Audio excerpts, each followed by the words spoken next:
এত একটা পানি পেতেও কষ্ট হচ্ছে। এই 22 জনের ওরা কিন্তু আবার মাথা চাড়া দিয়ে উঠেছে, এটা বুঝতে পারছিলাম না। কিন্তু যখনই বাধা দেওয়া হয়েছে যে প্রযোজক পরিচালক কোনো টেকনিশিয়ানরা ঢুকবে না, তখনই কিন্তু সবাই বুঝেছে যে সেই 22 জনের ওরা কিন্তু আবার মাথা চাড়া দিয়ে উঠেছে।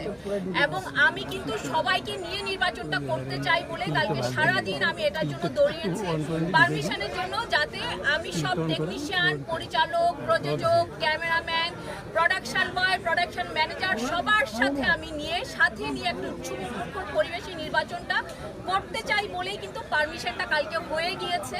এবং ইনশাল্লাহ আমরা সবাই মিলে এই নির্বাচনে অংশগ্রহণ করব।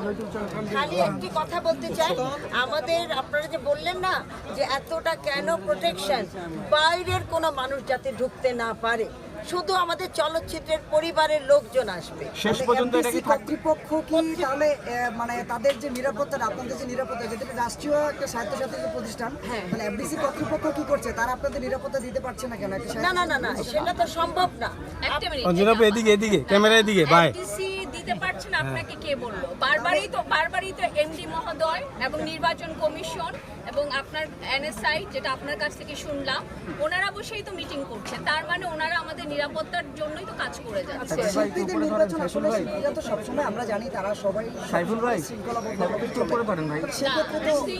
শিল্পীদের এখানে কোনো সমস্যা নেই। সমস্যা হলো যখন একটা শিল্পীদের নির্বাচন হয়, একটা পছন্দের শিল্পীকে দেখার জন্য অনেক উৎসব মুখর জনতা এখানে আসে। সেই জনতারা যাতে আসতে না পারে, আমার শিল্পীটা যাতে নিরাপত্তাভাবে সুন্দরভাবে ভোটটা গ্রহণ করে সবার সাথে দেখা করে বাড়ি যেতে পারে সুস্বাস্থ্যভাবে, সেই জন্যই এই নিরাপত্তার ব্যবস্থা। আইনশৃঙ্খলা বাহিনী থাকবে, সেক্ষেত্রে মোবাইল কোর্ট কেন থাকবে, ম্যাজিস্ট্রেট কেন থাকবে? একজন ম্যাজিস্ট্রেট চাইলে তাকে কাউকে শাস্তি দিতে পারে। আমাদের কোনো ব্যাপার না। এখন মোবাইল কোর্ট থাকবে, সেটা আসলে যেহেতু বারবার মিটিংটা হয়েছে আমাদের এমডি মহোদয়ের সাথে এবং নির্বাচন কমিশনের সাথে, আমার মনে হয় এই প্রশ্নের উত্তরটুকু ওনারা দিতে পারবে, কারণ এই ব্যাপারে আমাদের সাথে কোনো আসলে মিটিং হয়। আমরা বেশ কয়েকজন প্রার্থীর সাথে কথা বলেছি, তারা বলেছে যে বরাবরের নির্বাচনে যে উত্তেজনা থাকে, এবারে সেই উত্তেজনাটা একটু কম। আপনার কাছে এটা কি মনে হচ্ছে? তার কারণ হলো ঈদ মাত্র শেষ হয়েছে কত তারিখে? 11 তারিখে। 12, 13, 14, 15, 16, 17, 18 তারিখ পর্যন্ত তো ছুটিটাই চলছে এবং ছুটি চলেছে কিন্তু 15 তারিখ পর্যন্ত সরকারি ছুটি যদি আমরা ধরে থাকি। তাহলে সেই জায়গা থেকে আমাদের তো একটা পানি পেতেও কষ্ট হচ্ছে, আমাদের একটা ফটোকপি করতে কষ্ট হচ্ছে, আমাদের একটা সবকিছু করতে কষ্ট হচ্ছে। সেই জায়গা থেকে আমাদের ঈদের পরপরে নির্বাচনটা হওয়াতে ঝামেলাটা হয়েছে। নিপুণ আপু, আপনার পিছনে যিনি আছেন তাকে নিয়ে গত নির্বাচনে অনেক সমালোচনা হয়েছে আপনাকে নিয়ে। এবার আসলে দ্বন্দ্বটা মিটলো কিভাবে? আপনাদের একত্রে নির্বাচন করছেন। পীরজাদা হারুন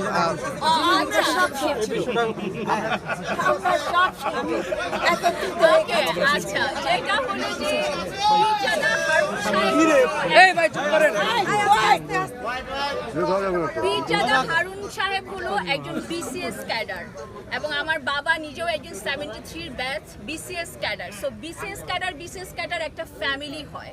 সো সেই জায়গা থেকে যতই বিতর্ক থাকুক, যা কিছুই থাকুক, দিন শেষে কিন্তু বিসিএস ক্যাডার ওনারা হয়ে যায় একটা ফ্যামিলি। সেই জায়গা থেকে উনি আমার একজন ফ্যামিলি মেম্বার এবং সেই জায়গা থেকে উনি আমার সাথে নির্বাচন করেন। এবং আপনার যে একটা অভিযোগ ছিল, সেই অভিযোগটা কি তাহলে? সেটা তো একজনের মুখ থেকে শোনা। এটা আমরা যখন কথা বলেছি আমরা সেটা ক্লিয়ার করেছি।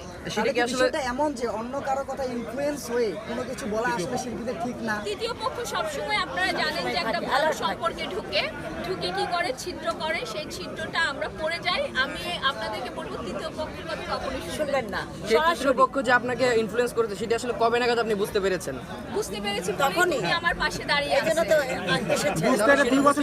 কেটে গেল, বুঝতে পেরেছি বলে তো পাশে দাঁড়িয়ে আছে। ইলেকশন 2 বছর পর আসছে। ইলেকশন 2 বছর পরে আসছে।